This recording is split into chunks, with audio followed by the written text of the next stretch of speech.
Hello दोस्तों, कैसे आप सब। उम्मीद करता हूँ कि आप सब अच्छे होंगे और आप सबकी तैयारी भी अच्छी चल रही होगी। तो दोस्तों, आज के इस वीडियो में हम लोग आरपीएफ यानी कि रेलवे प्रोटेक्शन फोर्स, ठीक है, के कांस्टेबल का भर्ती का एग्जाम 8 जनवरी 2024 से चालू है। ठीक है, यानी कि उस दिन से आपका एग्जाम स्टार्ट हो जाएगा। तो इससे पहले आपकी तैयारी बेहतर हो, आप बेहतर कर पाएँ, इसके लिए दोस्तों आपको पहले प्रीवियस ईयर का क्वेश्चन कर लेना पड़ेगा और कई सारे टेस्टों का सहारा भी लेना पड़ेगा। ठीक है, ताकि आपकी तैयारी और अच्छी हो जाए और आप जो भी पढ़े हैं उस चीज़ों को आप फिर से रिवाइज कर सकें। तो चलिए, इसमें हम लोग प्रीवियस ईयर आए हुए क्वेश्चन यानी कि 2019 में जो एग्जाम हुआ था, यानी कि दोस्तों मैथ्स के प्रीवियस ईयर क्वेश्चन को देखेंगे, यानी कि जो पिछला वर्ष पूछा गया था उसी प्रश्न को हम लोग देखेंगे। तो इससे आपके एग्जाम का आइडिया मिल सकता है। तो चलिए, बिना देर के हम लोग वीडियो को स्टार्ट करते हैं। दोस्तों, इस वीडियो में हम लोग क्वेश्चन को सॉल्व करने का बेस्ट अप्रोच जो होगा उसे सीखेंगे। ना ही बहुत ज़्यादा हम लोग फॉर्मूले पे जाएंगे और ना ही बहुत ज़्यादा शॉर्ट पे, हम लोग ऐसे अप्रोच को सीखेंगे जो कि एग्जाम में काम आए। तो चलिए, बिना देर की हम लोग वीडियो को स्टार्ट करते हैं। तो चलिए, यह रहा प्रश्न फर्स्ट। ठीक है, यानी कि पहला प्रश्न है, क्या है कि एक दुकानदार 405 रुपये में एक वस्तु खरीदता है और उसे 324 रुपये में बेचता है कि हानि प्रतिशत ज्ञात कीजिए। तो देखिए, पहले आप वीडियो को पॉज करके प्रश्न को खुद से सॉल्व कीजिए और देखिए कि क्या आप सही कर पा रहे हैं। और ये जो प्रश्न है दोस्तों, पिछला बार पूछा गया प्रश्न है। ठीक है, यानी कि हम लोग जितने ही प्रश्न को करेंगे वो पिछला बार के पूछे गए प्रश्न ही होंगे। यानी कि दोस्तों, प्रीवियस ईयर में जो पूछा गया प्रश्न है उसी को हम लोग देखेंगे। तो देखिए क्या बोला है कि एक दुकानदार एक वस्तु को 405 रुपये में खरीदता है। ठीक है, यानी कि वस्तु के हम लोग सीपी का बात करते हैं तो सीपी 405 रुपया हो गया। ठीक है, और उसे 324 रुपये में बेच देता है। अब 324 रुपये में बेचता है तो इसका एसपी हम लोग देखते हैं। तो एसपी कितना आ गया, 324 आ गया। ठीक है, अब इसमें क्या है कि सीपी देख सकते हैं कि सीपी बड़ा है और एसपी छोटा है। तो इस बात से आपको ये तो आइडिया लग गया कि इसमें लॉस हुआ है, क्योंकि देखिए दोस्तों, किसी वस्तु को हम यदि ज़्यादा में खरीदेंगे और कम में बेचेंगे तो उसमें हमेशा घाटा ही होगा। ठीक है, तो इसमें भी हानि हुआ है, सीपी बड़ा है और एसपी छोटा है। तो कितना है, ठीक है, यानी कि हम लोग यहाँ से लॉस निकालते हैं कि घाटा कितना हुआ है तो रुपया में निकालते हैं। ठीक है, तो कितना निकल जाएगा, यहाँ पे 5 में से 4 जाएगा तो 1 0, 10 में से 2 जाएगा तो 8 और 3 में 3 जाएगा तो खत्म। ठीक है, यानी कि 81 का नुकसान हुआ। ठीक है, ये 81 रुपया लॉस हुआ। तो चूंकि इतना ही नहीं पूछा है, हमसे पूछा है कि हानि प्रतिशत ज्ञात कीजिए। तो परसेंटेज के लिए क्या होता है कि हानि गुना 100 बटा में सीपी होता है। ठीक है, तो आप इस फॉर्मूला को डायरेक्ट याद कर लेंगे। ठीक है, यानी कि लॉस कितने का हुआ, लॉस 81 का हुआ तो यहाँ पर हम लोग 81 लिख देंगे। कितने में लॉस हुआ, यानी 405 में, तो यहाँ पे 405 लिख देंगे। ठीक है, और गुना कितना कर देंगे, 100। ठीक है, इससे परसेंटेज निकल जाएगा। आगे चलिए, हम लोग इसे काट लेते हैं। तो चलिए, सबसे पहले हम इसे काटते हैं। तो देख सकते हैं कि यहाँ से 81 एकम और ये 5 बार में आ जाएगा। ठीक है, चूँकि 80 को 5 से गुना करेंगे तो 400 आ जाएगा और 1 को 5 से गुना करेंगे तो 5, यानी कि 405 आ जाएगा। ठीक है, तो ये 5 बार में कट गया। अब इस 5 से इसे काटेंगे तो ये 20 बार में कट जाएगा। ठीक है, देख सकते हैं कि कितना आ गया, लॉस जो है वो 20% आ गया है। ठीक है, तो इस प्रश्न का जो सही आंसर है वो कितना हो जाएगा, 20%, ऑप्शन ए। आप यहाँ से इसे सही कर देंगे। ठीक है, तो चलिए, कितने लोगों का सही आंसर आ गया तो आप जरूर कमेंट करें। फिर चलिए नेक्स्ट प्रश्न को हम लोग देखते हैं। ठीक है, उम्मीद है कि आप सबको ये प्रश्न अच्छे तरीके से समझ में आ गया होगा और कहीं भी किसी प्रकार का डाउट रहता है तो आप कमेंट जरूर करें। ठीक है, फिर चलिए यहाँ पे नेक्स्ट प्रश्न को देखते हैं। ठीक है, तो देखिए दोस्तों, ये आ गया दूसरा प्रश्न। इसमें क्या है कि एक निश्चित राशि को 6:5 यानी कि 6:5 के अनुपात में 2 भागों में विभाजित किया जाता है। यदि पहला भाग 246 रुपया है तो कुल धनराशि ज्ञात कीजिए। तो देखिए, ऐसे प्रश्न को हम लोग कैसे सॉल्व करते हैं। ठीक है, ये रेशियो एंड प्रोपोर्शन का एक प्रश्न है। तो चलिए, इस प्रश्न को भी आप ऐसे ही करेंगे। पहले आप वीडियो को रोक करके प्रश्न को खुद से सॉल्व करेंगे, उसके बाद आप देखेंगे कि क्या आप सही कर पाए थे या फिर नहीं। ठीक है, तो देखिए, रेशियो जो है वो 6:5 में बटा है। ठीक है, और क्या बोला है, 2 भागों में बटा। तो पहला भाग ये हो गया, दूसरा भाग ये हो गया। अब क्या बोला है कि यदि पहला भाग 246 है तो 246 कितना का वैल्यू, यानी कि इसी का, ये जो पहला भाग 6 है इसी का वैल्यू 246 दिया है। ठीक है, ये इसका वैल्यू है। और उसके बाद पूछा क्या है कि तो कुल धनराशि, तो कुल धनराशि कितना है, यहाँ पे देख सकते हैं कि 6 और 5 कितना होता है, 11। पहला के पास 6 है, दूसरा के पास 5 है, तो टोटल कितना हो गया, 11। ठीक है, 11 हो गया। तो अब हम लोग ऐसा ही करेंगे, 246 को 6 से भाग देंगे तो 1 का वैल्यू निकल जाएगा। ठीक है, और हमें चाहिए 11 का, तो इसे 11 के साथ में गुना कर देंगे। 6 से काटेंगे तो 6 चौके 24 आ जाएगा और 6 कम 6 यानी कि 41 आ गया। ठीक है, अब 41 को हम लोग 11 से गुना कर देंगे तो कितना आ जाएगा, चलिए यहाँ पे आप लोग साथ साथ में भी करते चलेंगे। 41 को ऐसे गुना कर देंगे तो 1 5 और 4, 451। ठीक है, जो कि ऑप्शन ए में है और ऑप्शन ए इस प्रश्न का सही आंसर है, 451। ठीक है, तो कितने लोगों का सही आंसर आया था, और देख सकते हैं कि कितने ही कम समय में ऐसे प्रश्नों को कर सकते थे। और चूंकि देखिए दोस्तों, यदि ऐसे प्रश्नों में हम लोग ज़्यादा समय लगाएंगे तो हमारे पास समय का कमी हो जाएगा। ऐसे भी एग्जाम में समय का कमी हो जाता है। ठीक है, फिर चलिए नेक्स्ट आगे हम लोग प्रश्न को देखते हैं। तो चलिए तीसरा प्रश्न आ गया, ठीक है। अब बोला है कि एक चतुर्भुजाकार मैदान की भुजाएं 2:3:4:5 के अनुपात में हैं, जिसका परिमाप 574 सेंटीमीटर है, तो सबसे छोटी भुजा ज्ञात कीजिए। तो देखिए इसमें क्या बोला कि कोई चतुर्भुजाकार मैदान है, ठीक है। अब कैसा है ये तो नहीं पता, तो मान लेते हैं हम किसी तरह से भी बना दे रहे हैं, ठीक है। कोई भुजा बड़ा कोई छोटा ऐसा ही हो गया है, ठीक है। तो मान लेते हैं कि ये 2 है, ये इससे थोड़ा सा बड़ा है तो इसको 3, ये 4 और ये 5 है, ठीक है। अब ये फिक्स नहीं है कि कौन किसका, बस रेशियो दिया हुआ है। अब सभी को इसे 5x मान लेते हैं, इसे 3x, इसे 4x और ये 2x है, ठीक है। अब क्या बोला है कि जिसका परिमाप 574 है, तो 574 है, ठीक है।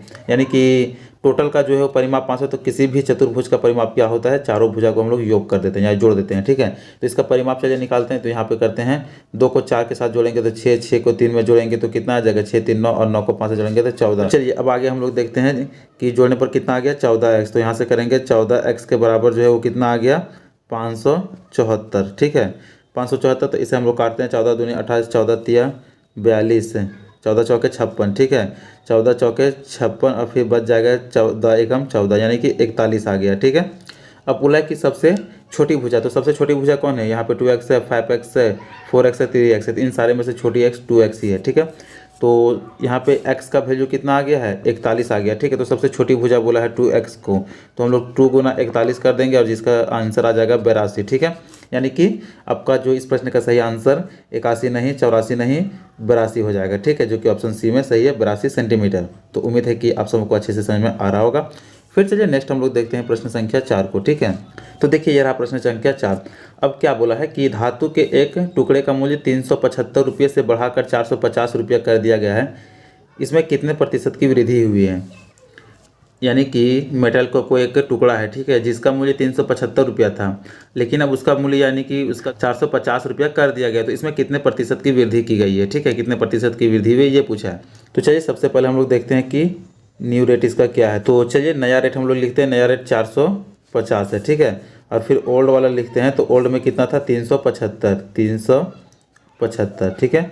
तो इसमें हम लोग देखते हैं कि जो इंक्रीज हुआ है यानी कि बढ़ा है वो कितने का बढ़ा है, ठीक है। तो यहाँ पे चलिए इसमें हम लोग इससे पहले माइनस करते हैं, तो 10 में 5 जाएगा तो 5 हो जाएगा, यहाँ पे 14 में 7 जाएगा तो 7 हो जाएगा, ठीक है, यानी कि 75 आ गया, ठीक है।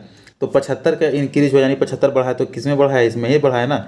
ये तो नया रेट बढ़ करके इतना हुआ, लेकिन बढ़ा 375 जो पुराना रेट था उसी में, तो कितना का बढ़ा है, तो इसके लिए हम लोग आगे लिख देते हैं कितना बढ़ा है, 75 बढ़ा है, कितना में से बढ़ा है, 375 में से बढ़ा है। और अब इससे प्रतिशत पूछा है, तो प्रतिशत के लिए हम लोग इसके 100 से इसको गुना कर देते हैं, ठीक है। तो चलिए इसे हम लोग पहले 15 से काटते हैं, तो 15 पचे 75 हो जाएगा और 15 दूना 30, ठीक है, 15 दूना 30 और 15 पचे 75, यानी कि ये 25 आ गया, ठीक है। फिर 5 एकम 5 और 5 20, यानी कि 20% आ गया, ठीक है। तो कितना प्रतिशत की वृद्धि हुआ, तो 20% का, जो कि ऑप्शन बी इसका सही आंसर हो जाएगा, ठीक है। इस तरह से प्रश्न 4 को देख लिए। अब चलिए नेक्स्ट आगे हम लोग देखते हैं प्रश्न संख्या 5 को, ठीक है। तो देखिए ये रहा प्रश्न संख्या 5। इसमें क्या बोला है कि 4069 को 9 से विभाजित करने पर शेषफल कितना होगा, ठीक है। यानी कि ये बहुत ही इजी प्रश्न है, वैसे आप बहुत ही कम समय में चाहे तो कर सकते हैं। तो देखिए सबसे पहले हम लोग जानेंगे कि 9 से विभाजित करने का नियम क्या होता है। तो कोई भी संख्या 9 से पूरी तभी कटेगा जब उसका जोड़ यानी कि संख्याओं का आपस में योग जो है वो 9 या तो फिर 9 का मल्टीपल हो जाए, ठीक है। 9, 18, 27, 36, इसी तरह से आगे बढ़ते जाए तो ये संख्याएँ 9 से कट जाएंगे, ठीक है। यानी कि संख्याओं का योग 9 या फिर 9 का मल्टीपल होना चाहिए। तो चलिए सबसे पहले इसमें हम लोग देख लेते हैं कि इसमें है क्या कितना। तो यहाँ पे लिखते हैं कितना है कि 4069 है, ठीक है। तो 4069 में देखेंगे कि 4 0 4 और 6 10 और 9 19, यानी टोटल जोड़ कितना आ गया, 9 19 आ गया। ऐसे हम लोग 9 से भाग करेंगे तो 9 दूना 18 आ जाएगा, ठीक है। और शेष कितना बचेगा, 1। तो इस तरह से इसका आंसर 1 आ गया। या तो फिर आप चाहे तो इसे पूरा भाग दे करके भी देख सकते हैं, ठीक है। 4069 है, ठीक है। इसे हम लोग 9 से भाग देते हैं, तो यहाँ से आ जाएगा 9 चौक 36, 4 आ जाएगा, फिर यहाँ से 6 आ जाएगा, तो 9 पचे 45, फिर 1 आ जाएगा 19, 9 दूनी 18। यहाँ से देख सकते हैं कि ये 1 बच गया, ठीक है। तो यानी आप इन दोनों मेथड में किसी से भी सॉल्व करेंगे तो आपका जो एक ही आंसर आ जाएगा, जो कि 1 है, ठीक है। और इस प्रश्न का सही आंसर 1 होगा, जो कि ऑप्शन नंबर बी में है, ठीक है। तो ये इस प्रश्न का सही आंसर है। तो चलिए कितने लोगों को अच्छे तरीके से समझ में आ रहा है जरूर कमेंट करें। फिर चलिए नेक्स्ट आगे हम लोग देखते हैं। तो देखिए ये रहा छठा प्रश्न, ठीक है। इसमें क्या बोला है कि 4800 रुपये की निवेशित राशि पर 4 वर्ष बाद 13% प्रति वर्ष की दर पर साधारण ब्याज ज्ञात कीजिए। तो इसमें जो है वो साधारण ब्याज पूछा है, ठीक। तो आप एसआई का फॉर्मूला जानते हैं तो भी आप इसे बहुत कम समय में कर सकते हैं, या तो फिर आप इसे डायरेक्ट तरीके से भी कर सकते हैं। तो चलिए फॉर्मूला वाला ही करते हैं ताकि इजी हो। तो इसका होता है दोस्तों P गुना R गुना T बटा में 100 होता है, ठीक है। तो एसआई निकालना है तो एसआई को इसी तरह से छोड़ देंगे। P मूलधन जो दिया है तो हम लोग चलिए इसे 4800 लिख लेते हैं। उसके बाद रेट का दिया है तो रेट हम लोग 13% जो है वो लिख देते हैं, और समय का है तो समय 4 वर्ष से तो 4 कर दिया और यहाँ से नीचे 100 कर देते हैं, ठीक है। इससे इसे काट देंगे। अब आगे हम लोग इसे गुना करेंगे, ठीक है। तो कितना आ जाता है 13 चौक 52, ठीक है। तो यहाँ पे चलिए हम लोग इसे 52 लिख देंगे और 48 से इसे गुना कर देंगे, ठीक है। 8 दूना 16 के 6, और फिर 8 पचे 40 और 1 41, 4 दूने 8 हो जाता है, और 4 पचे 20, ठीक है। यानी कि कितना आ गया, तो 6 आ गया तो 6 लिख देते हैं। उसके बाद 9 और 4 का 4 और 2, यानी 2496। इसका एसआई कितना आ गया 2496। ऑप्शन में 7496, 73, 96, 72, 96, 77, 96। तो देखिए दोस्तों यहाँ पे हम लोग साधारण ब्याज ना निकाल करके यहाँ पे पूरा मिश्रधन निकाल देते हैं, ठीक है, यानी अमाउंट निकाल देते हैं। तो यानी इसमें अमाउंट ही पूछा है तभी ऑप्शन में ऐसा है, ठीक है। तो अमाउंट हम लोग निकालने के लिए क्या करेंगे कि जो मूलधन होता है P प्लस एसआई को जोड़ देंगे। तो हम लोग का जो P है मूलधन वो कितना है, तो P यहाँ पे 4800 है, और इसमें से हम लोग को जोड़ देंगे 2496, ठीक है। अब इसे हम लोग जोड़ देंगे तो देखते हैं टोटल कितना आ जाएगा। 6 का यहाँ पे 6 आ जाएगा, 9 आ जाएगा, 4 8 4 12 के 2, 1 बच जाएगा, 4 2 6 1 7, यानी कि 7296 ये आ जाएगा, ठीक है। जो कि ऑप्शन नंबर कितना है तो सी में ये 7296, ठीक है। इससे यहाँ पे देख सकते हैं छोटा सा ये मिस्टेक है कि यहाँ पे साधारण ब्याज की जगह पे मिश्रधन होता, ठीक है। या फिर साधारण ब्याज भी पूछा तो साधारण ब्याज यहाँ पे हम लोग 2496 निकाल दिए, लेकिन ऑप्शन में ना होने के कारण हम लोग इसका सीधा मिश्रधन निकाल दिए। तो चलिए इस प्रश्न से दो कंसेप्ट सीखने को मिल गया, ठीक है। फिर चलिए नेक्स्ट आगे हम लोग प्रश्न को देखते हैं। तो देखिए दोस्तों ये रहा 7वां प्रश्न, ठीक है। अब इसमें क्या बोला है कि जब कोई वस्तु 442 रुपये में बेची जाती है तो 15% की हानि होती है। वस्तु का क्रय मूल्य ज्ञात कीजिए, यानी कि वस्तु का सीपी पूछा है, ठीक है, कि वस्तु खरीदी कितने में गई है। तो देखिए पहले क्या हुआ कि जब कोई वस्तु 442 रुपये में बेची जाती है तो 15% की हानि होती है। वस्तु का क्रय मूल्य ज्ञात कीजिए। तो देखिए जब भी सीपी होता है तो हमेशा अपने आप में सीपी क्या है कि ये 100% होता है, ठीक है। ये चीज़ आपको पता होना चाहिए कि जब भी होता है तो 100% होता है। तो इसमें क्या बोला है कि पहले वस्तु को बेचा कितने में है, तो 442 रुपये में बेचा है, ठीक है। अब इसको क्या बोला है कि उसमें भी इसका जो कि 15% की हानि हो जाती है। तो 100 में से 15 को माइनस कर देंगे तो यानी कि ये 85% का ही वैल्यू है, ठीक है। चूँकि 15% का हानि हो जा रहा है इतना बेचने पर, तो अभी भी तो इसका 15% का कहने का मतलब इसका मान यहाँ पे कम है।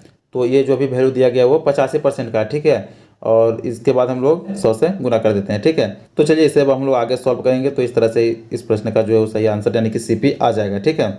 तो सीपी निकालने के लिए इसे हम लोग चलिए करते हैं। यहाँ से पहले करेंगे तो 5 से करेंगे 20 बार में, और 5 से करेंगे तो 17 पचे 85, ठीक है। फिर चलिए यहाँ आगे काटते हैं। 17 से एक बार में कट जाएगा और 17 दूना 34 हो जाएगा, और यहाँ पे बच गया 10 और 2 102, यानी 17 छक 2 तल से, ठीक है, 26 आ गया। तो यहाँ से देखिए 26 आ गया और यहाँ पे 20, 26 को 20 से गुना करेंगे, 26 गुना 20 करेंगे तो कितना जाएगा 26 दूनी 52, यानी कि 520, ठीक है। तो इस प्रश्न का जो 100% वैल्यू है वो 100% इसका निकल चुका है 520 रुपया, ठीक है। तो 520 रुपया कौन सा ऑप्शन में, ऑप्शन डी है इस प्रश्न का सही आंसर हो जाएगा, ठीक है। फिर चलिए आगे देखते हैं हम लोग नेक्स्ट प्रश्न को। तो देखिए फिर नेक्स्ट प्रश्न में क्या बोला है कि दो संख्याओं का लघुत्तम समापवर्ती 132 है और उनका महत्तम समापवर्तक 11 है। यदि एक संख्या 11 है तो दूसरी संख्या ज्ञात कीजिए। आपके सामने यहाँ पे 4 ऑप्शन भी दिया गया है, आप सॉल्व करके देख सकते हैं कि इसमें से कौन सा आंसर आपका आता है, ठीक है। और ये जो दोस्तों वेरी इंपॉर्टेंट है, ठीक है, यानी कि चाहे कोई सा भी एग्जाम हो ऐसा प्रश्न पूछता है, ठीक है। तो ये काफ़ी इंपॉर्टेंट है। तो देखिए ऐसे प्रश्नों का शॉर्ट ट्रिक यानी कि इसका जो कंसेप्ट होता है क्या होता है, तो इसका कंसेप्ट एक ही आता है, वो LCM गुना HCF बराबर हो जाता है पहली संख्या गुना में दूसरी संख्या, ठीक है। तो LCM कितना दिया है, LCM 132 दिया तो 132 लिखते हैं। HCF 11 है तो 11 लिखते हैं, बराबर कर देते हैं। उसमें से पहली संख्या 11 है तो 11 लिखते हैं, गुना दूसरी संख्या को x मान लेते हैं। तो देखिए यहाँ 11 से 11 कट जाएगा। अब यहाँ x का जो वैल्यू है 132 आ गया। यहाँ पे चूंकि देखिए 2 इसलिए नहीं लिखे कि 11 और 2 सेम लिखता तो आप कन्फ्यूज हो सकते थे। जिसकी वजह से हम x लिखे, ठीक है। तो x का वैल्यू 132 आ गया, यानी कि दूसरी संख्या कितना आ गया 132, जो कि ऑप्शन सी में है और इस प्रश्न का ये सही आंसर है, ठीक है 132। फिर चलिए आगे हम लोग देखते हैं नेक्स्ट प्रश्न को। तो चलिए यहाँ पे देख सकते हैं ये बहुत ही प्यारा क्वेश्चन है, ये भी प्रत्येक एग्जाम में लगभग पूछा ही जाता है। क्या बोला है कि 51 मीटर पर सेकेंड की गति से चल रही एक ट्रेन एक सिग्नल को 13 सेकेंड में पार करती है, ट्रेन की लंबाई मीटर में ज्ञात कीजिए। देखिए सबसे पहले आपको ये पता होना चाहिए कि यदि मीटर में पूछा है तो उसके साथ में आपका मीटर सेकेंड होगा, और यदि यहाँ पे आपका किलोमीटर में पूछता तो उसके लिए आवर देता, यानी कि घंटा, ठीक है। तो देखिए ऐसे प्रश्नों को हम लोग कैसे सॉल्व करते हैं, चूंकि देखिए ये सबसे बेसिक प्रश्न है, यानी कि इसको केवल फॉर्मूला पर बैठाना आंसर आ जाएगा। तो चूंकि इसका प्रश्न आप लोग जानते होंगे कि प्रश्न t बराबर d/s होता है, ठीक है, यानी कि समय बराबर में दूरी बटा चाल।